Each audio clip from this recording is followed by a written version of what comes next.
Teenagers aren't real. 1954 was the year that the word teenage entered the English lexicon. But it was really World War II that birthed the teenager, which is why certain cultures, traditions, and religions, for example, Jews with the bar or bat mitzvah, might consider a 13-year-old boy or a 15-year-old girl adults. With the 6-year World War leaving many children, 80% who would have left school at 14 and gone straight into employment in limbo, it served as a catalyst for a new age group to emerge, with the first set of teenagers who grew up in World War II becoming known as the silent generation. As society got itself back together post-war, the media and pop culture began to incite and inflame a generational divide. But it was both the press triggering this mass hysteria about these unscrupulous teenagers, but also media depictions which were crafting exactly what it meant to be a teenager.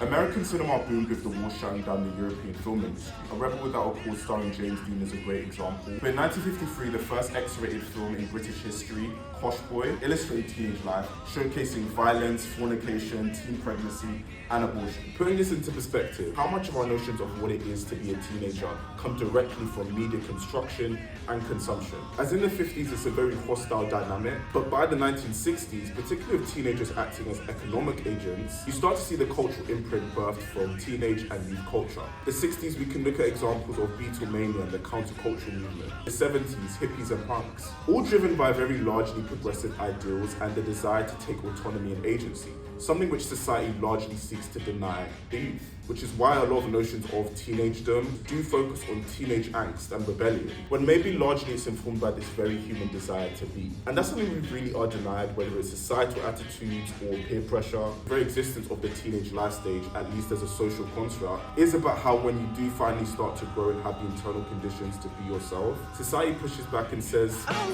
negative.